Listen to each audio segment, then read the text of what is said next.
Happy Wednesday, folks. Good morning. It's about 6:30 a.m. here on the East Coast, and I'm going to do your morning Bitcoin analysis, and I'm also going to be covering a lot of other topics such as snowbirds, boiling a frog, the US dollar and the Hong Kong dollar, and what it means to understand the inverted yield curve that's going on in the United States amongst the bond markets.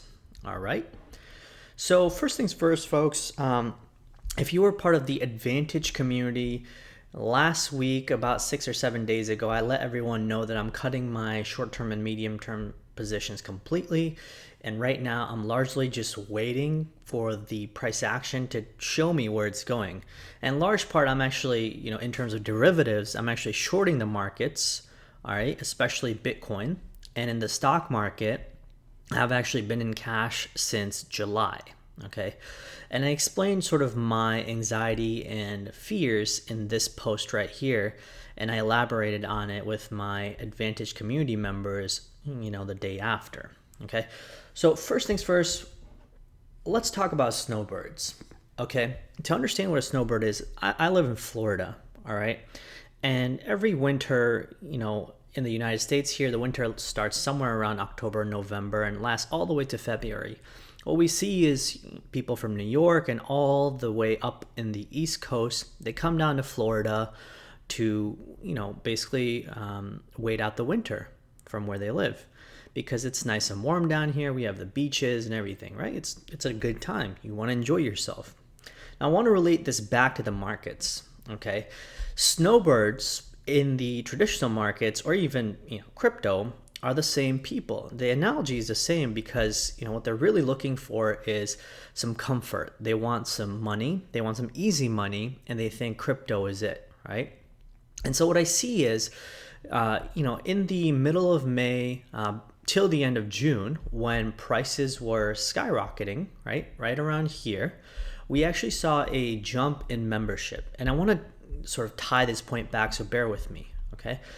We saw a spike in memberships in our community, and I've actually talked to other members of other communities and other group leaders, and they actually mentioned that they've seen a good drop off in the last 3 or 4 weeks, right?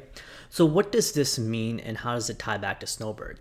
Okay, these people right here joined up here, right? They pretty much bought somewhere at the high. Okay, and now they're basically in a loss, right? Or they're break even, or they sold down here.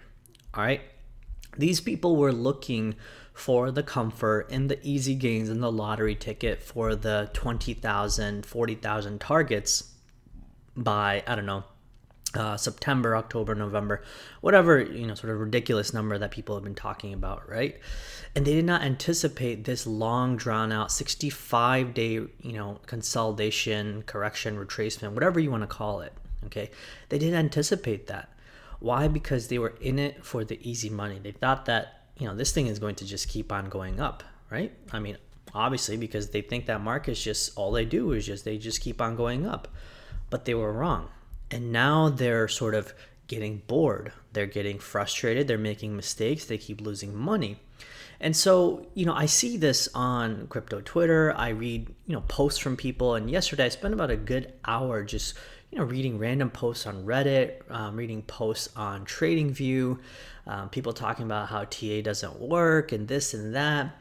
And I think it's really funny because the funny thing about it is technicals and consolidation like this does work because those same people who are getting weeded out of this market, and even in our community, we've seen a drop off in membership from the same people who joined, here in May and June, right near the high, right?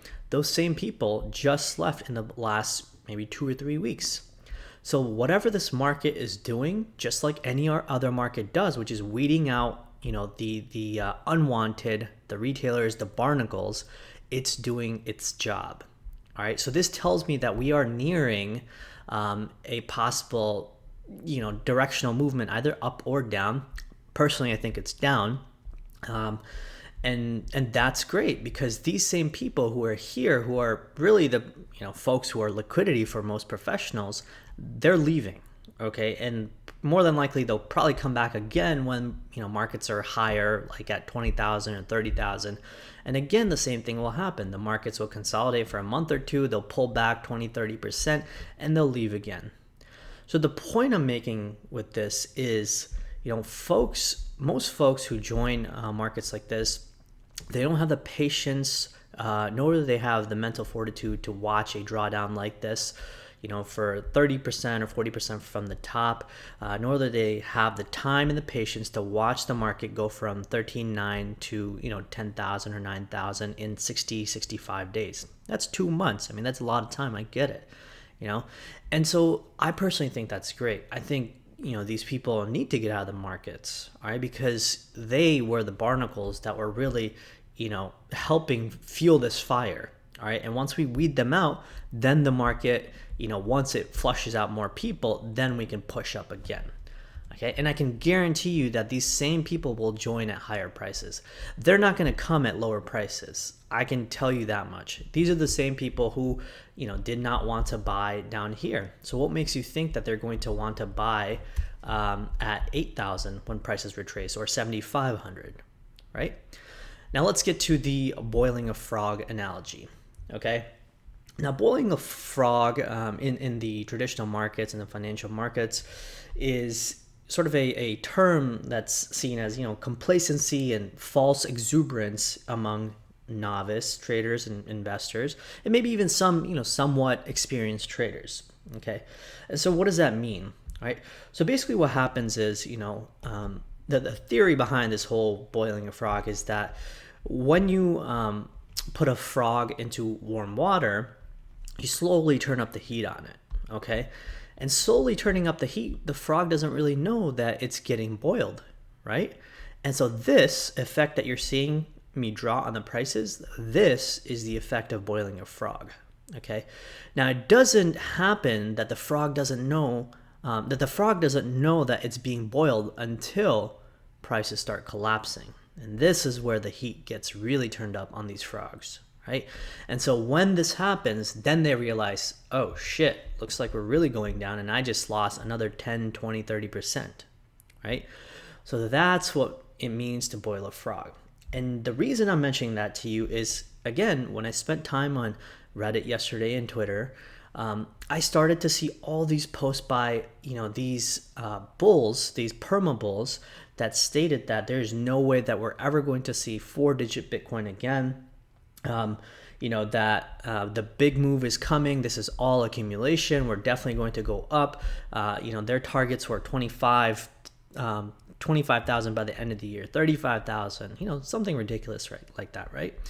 And the funny thing is, these were the same people who back here, if we look, right, these are the same people back here. They thought that this entire drawn out period was a big reaccumulation, and that this base building right here that happened by sorry about that. I'm going to turn this off for a second. This right here at this bottom, that this was a unbreakable support, right? 6,000. I'm sure you guys remember this. For those of you who were here in the 2018 bear market, they thought that this would never break, and this was going to keep on going up.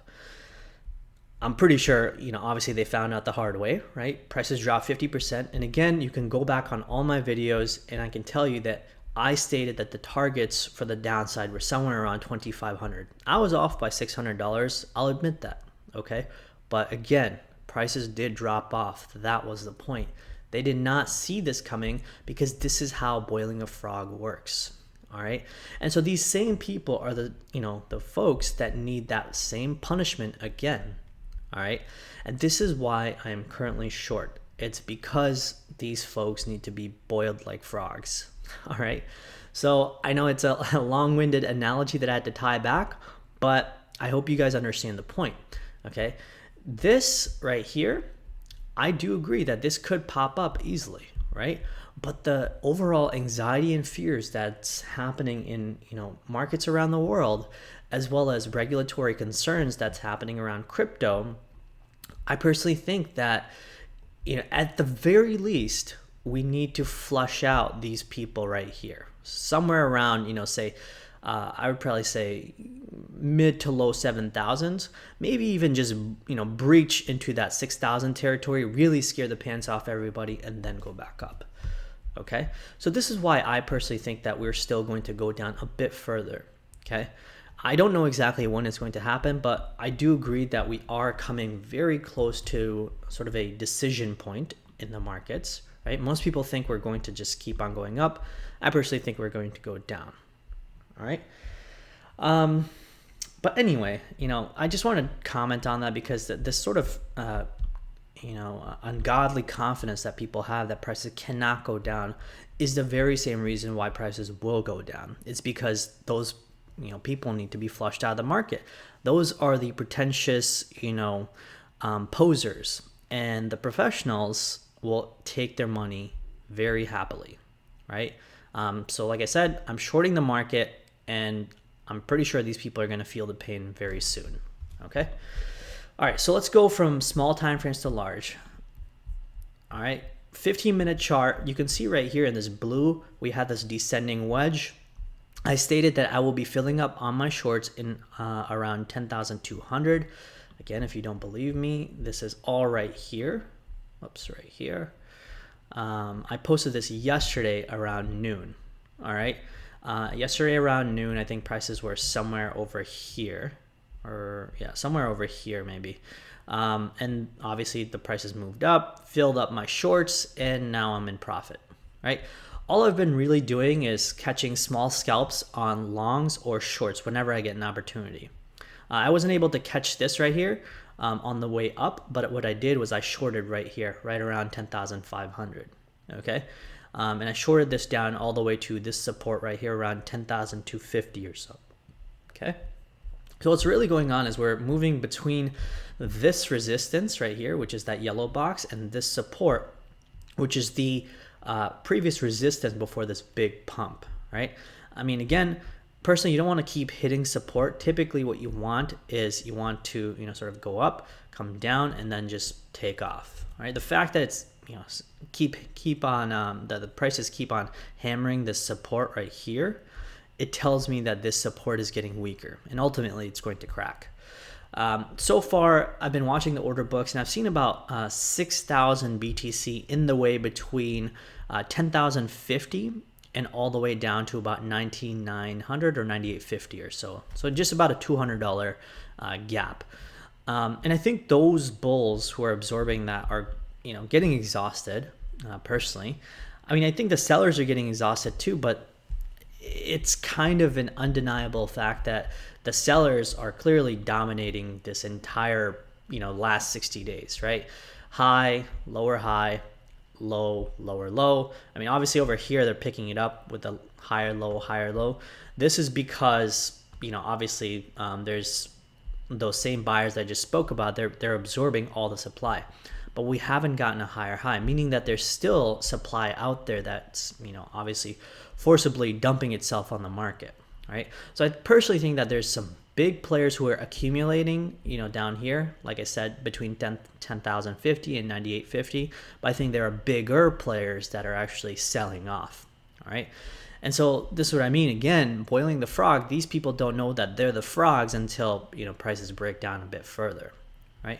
I mean, again, I could be wrong, right? Who knows? We might be the frogs and we think that, prices are going to go down, but rather they just kind of take off. But that's okay because, statistically, the odds are in my favor that the market will break down. And if it doesn't, I'll get stopped out, right? And if it goes up, whatever, we're going to win anyway, right? I'll just hop on the move back up above, 10.7, 10.8 or something when prices really close above this, previous swing high. And if that actually does happen and we start breaking these descending trend lines, I'm pretty sure we're going to go higher, right? Probably about 12,000 or 13,000 or so. Okay. But until then, I'm going to be shorting this market because I still do think that we need to boil some frogs. We need to make some people pay for their, this immense confidence that they have that the markets cannot move down. All right. On the daily chart, we can see this ascending trend line right here that has now finally been closed under. We need to see if today's daily candle will close above, because every time you can see over the past few days we've closed under this area right here. We've had a candle following up with that closing above this ascending trend line, as you can see. Okay, so clearly the bulls are refusing to allow candles to close under. Now, as I've stated before, that one thing we're looking for is either a close above 10,400 on the daily or a close below 10,025 on the daily. Either of those closes will either speak a little bit more bearish or bullish, movement following up to that. Okay. The second trend line that comes out is, again, first touch right there, second touch right there, and the third touch right there, and fourth touch right there. So we're still above that trend line, but if that also breaks, then, again, more downside, right? So again, I'll be watching this very carefully. On the 4-hour chart, we do see some white ascending trend lines right here. All right, as you can see, trend line right there, trend line right there, trend line, and you could see that each time, we've been hitting this white trend line, the highs get lower and lower, meaning we're creating lower highs. And obviously we can't get past this 10,400 marker, right? This is a big resistance right here. You could see touch 1, 2, 3 right there, 4 right there. This is a false move, short squeeze right here. So I think this trend line right here is getting weaker and weaker too. And really the next trend line is just right below it, which is, if we fall straight through today, it should be around probably just 10,000 flat. Okay. So keep that in mind. All right. And again, we're still below this big descending trend line that comes back from this 11,000, or I'm sorry, the 12,000, 1,200 high, touches this lower high, and then this wick right here. Okay. So we're still under that. All right. Now another thing, let's get back to talking about the traditional markets, right? So first, let's talk about the yield curve. Okay, I'm sure you guys have sort of heard about this over and over again, and you probably have some understanding of it. So let me sort of explain. Okay, the inverted yield curve, it refers to the bond markets. All right, there's the 2-year Treasury right here, the 2-year T-note, and then the 10-year T-note. Okay, so what this means is the 2-year, which is the short-term interest, and the 10-year bonds, which are the longer-term interest, right? The inverted yield happens when investors are basically bidding on the longer-term bonds, which is the 10-year, okay, versus the 2-year, all right? And so what this essentially says is investors are flocking to the safest asset, which is the 10-year Treasury T-note in the U.S. at least, all right, versus a 2-year. So think of it like an analogy for your bank, okay? If you go to a bank and you lend them money, you deposit money into your bank, and you want to deposit for 3 months, you're probably going to get less money, less interest for depositing it for 3 months. Versus if you give them money for 2 years or 10 years, they'll probably give you more money, right? They'll say, hey, we'll give you a higher interest rate, because basically what they do is they borrow your money and they take your money and go out and invest it into the world and lend it out to other people at a higher interest rate. So they don't mind paying you a higher interest rate, okay?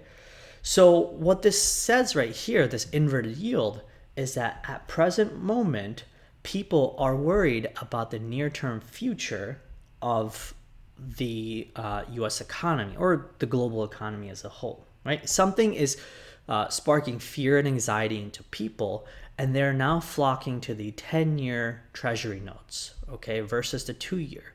Why? Because they think that in the next 2 years or near-term future, they think that that the U.S. economy is not going to do well, that the overall stock market, the bond markets, global economy, whatever, is not going to do so well.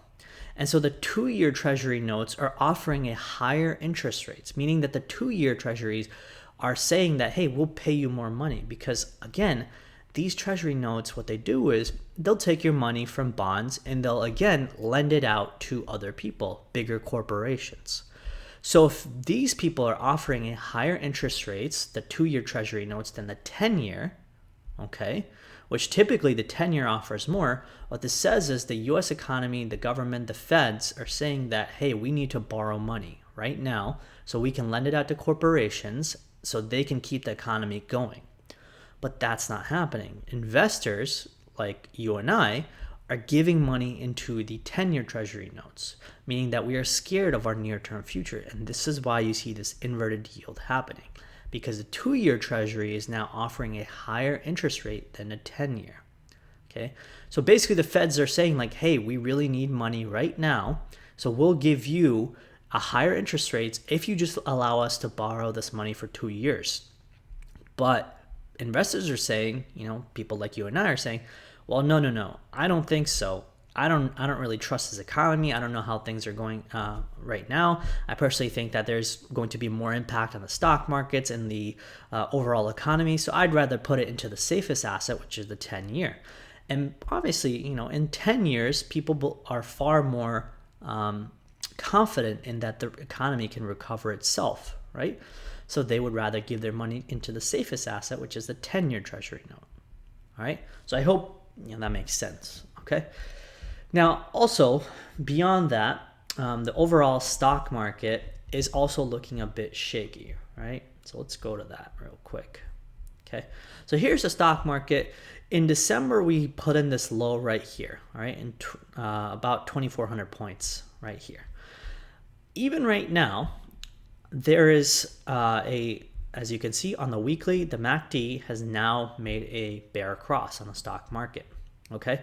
And even over here on the RSI, if you look closely, you can see somewhat of a Class B bullish divergence playing out.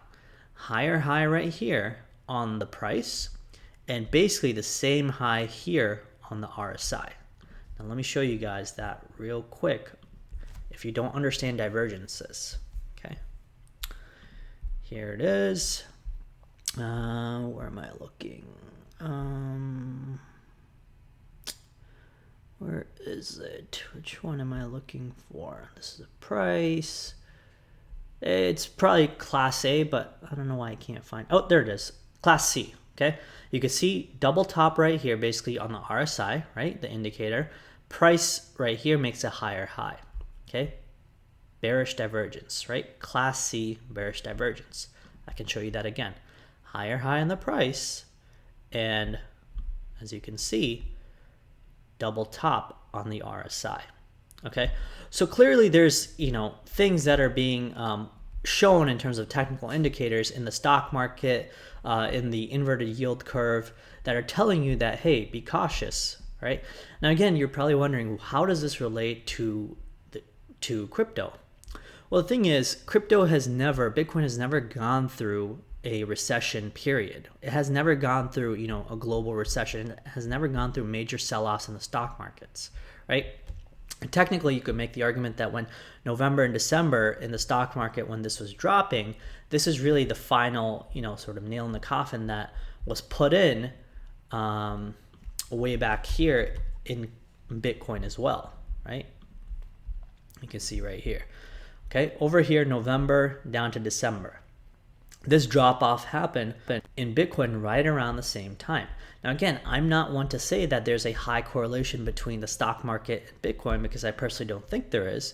But I do think that when it comes to overall anxieties and fears, when it comes to money, people will not care if it's Bitcoin or gold or the stock markets or the bonds. They'll all get sold off, because at the end of the day, cash is king. People feel much safer in cash.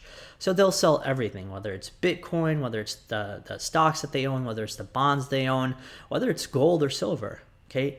Everything will get sold indiscriminately, all right? And I think that will ripple effect into Bitcoin as well, okay? So with that being said, if we're going to see this divergence play out, if we're going to see a bigger pullback in the stock market, I would not be surprised if the timing of this descending triangle that we're seeing right here, like this, is going to be sort of eerily similar. I don't know where it went. Anyway, let me pull that up. Actually, I want to show you guys this chart.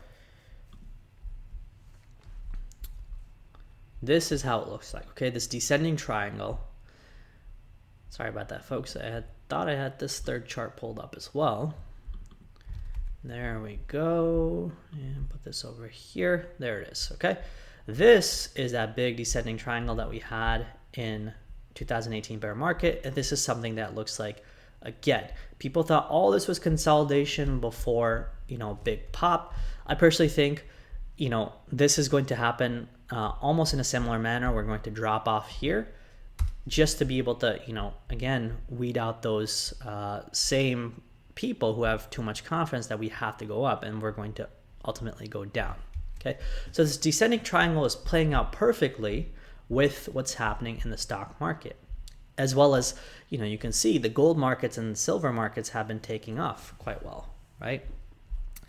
I think finally, I also wanted to note, what exactly, how is the yield curve important and what is its accuracy, right? So here we go. Okay, first of all, this is really how the yield curve looks. All right, this is from Washington Post, and this is from a professor from Duke University, professor of finance. It actually talks about the yield curve right here. So you can see right here, for the last 7 recessions, the yield curve for the last 50 years has predicted, every single recession. Whenever that the inversion of the yield curve has happened between the 2-year and the 10-year. Okay, for the last 50 years, every single time, this yield curve has predicted that. All right, so this, I would say, is a pretty strong confirmation that at the very least, we need to be cautious. I'm not saying we have to go down. I'm saying that it would be unwise to not consider, some scary moments, some scary times that may be about to be coming in the next couple of weeks, maybe the next couple of months. Okay. So I hope you, sort of take this analysis and maybe, apply it to yourself. Maybe sort of consider, what your positions are in the crypto markets. Again, this is non-financial advice. I'm only doing this just to be able to educate you on what's happening, not only in crypto but around the world, and also just tell you that, look out for these scammers, these people who think that they know and understand what prices have to do when it comes to price action, right? When it comes to movement up or down, how consolidation works, how the surrounding markets work. Okay, these are the same people that probably just joined crypto like a year ago, and they started making wild predictions and started drawing trend lines and fibs and all kinds of fancy stuff on their charts, and they became experts, right? So spot out the bullshit, call out these people, okay? Because this is how we're ultimately going to make the space better, right? We can't just, let these people parade around and make these false calls without understanding a single thing about how markets operate, how they function, and how Bitcoin and crypto, correlate or move alongside other markets, right? Okay. I think that wraps it up, folks. Sorry for dragging this out a little bit, longer than usual, but I did want to, again, go back to the chart that I was showing you earlier. There was a large head and shoulders, like I said, on the daily, left shoulder, head, right shoulder right here. This right shoulder also becomes another head of another head and shoulders, left shoulder, head, right shoulder. And this right shoulder is just being drawn out, longer than usual. I would say the neckline is kind of like this, as you can see right there. So whenever this neckline breaks, I guess you could say it right there too. I'd say this neckline will break somewhere around 97.50 or so. If it does, for this particular head and shoulders, and for this large one, I think the neckline breach will probably be around the same point, because some of these wicks do poke through a little bit deeper, so it's hard for me to understand exactly where the neckline is. But $9,750, $9,800 is really the neckline I would say you should be watching for both these head and shoulders patterns. All right. Let's see. The RSI, obviously, I've stated many times before that 41 points on the RSI is a critically important level, and if we cannot sort of move past it fast and quickly, we're ultimately going to keep hammering on it, and once we break that RSI, we're going to go down much further, probably into the oversold territory, and it may happen over the next coming month or two, right? So do keep that in mind. And then finally, I think on the weekly chart, I do agree that we are sort of printing this, large symmetrical triangle, maybe a large, bull flag, what it seems like, bull pennant. But again, if you do love MACD so much, and I see a lot of people posting about the MACD, I don't know why you're ignoring this, okay?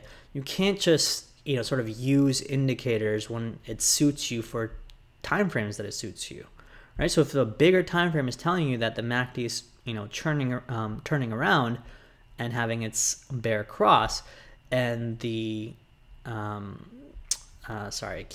histogram right here is giving you the first negative bar, well, I don't know what to tell you. I mean, this is all telling you that, hey, warning signs, be cautious, right? And so that's all I'm doing, is being cautious. I'm shorting the market because, again, I've explained it. There's a lot of anxiety and fears happening in the market, and also just the fact that, all these people think that prices cannot go down.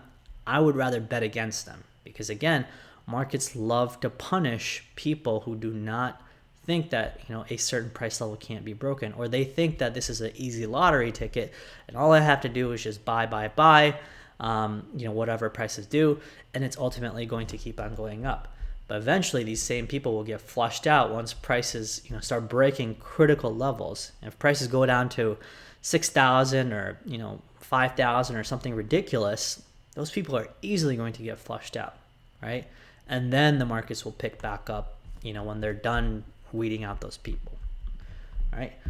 So sorry for the long analysis, folks, but I do hope you enjoy it. I do hope you are careful in this market. And again, I hope that you're sort of, paying attention to what these false prophets, all these people who are going on crypto Twitter and, falsely claiming that we cannot go lower, because we can. All right. We definitely can. Bitcoin has showed you that time and time again, that it will surprise the herd. It will surprise the crowd. Okay. I think that wraps it up. All right. Thank you so much for watching. I appreciate you always supporting and, being loyal to our community. Again, cryptosomniac.com. If you want to join our Advantage membership, okay, you could go here, cryptosomniac.com products page, and then hit the Cryptosomniac Advantage buy subscription, or you could buy the technical analysis course. You can learn the technicals that I've talked about today, how to draw trend lines, how to understand market psychology, how to understand support and resistance levels, fibs, pivots, MACD, RSI, etc. And once you buy this course, you can come join our community and trade with us. Okay, all these locked channels that you see, we provide information and trades of what myself and Jordan, our other analysts, are taking, and you can follow them if you want. Again, not financial advice. We just show you exactly what we're doing. Everything that I do is to explain to you that, I've been trading the markets for a while. I understand crypto. I understand the overall, financial markets, and I just want to explain to you what other people are not wanting to. Okay, I want to give you a honest picture. Not telling you to FOMO, not telling you to do anything. I just want you to be more educated and to be more knowledgeable, and basically pick out information, separate information from false to truth, from the liars to the truth tellers, right? So I hope that helps, folks, and I hope you guys, again, come join the Cryptosomniac community, and I'll talk to y'all soon. All right, take care. Cheers.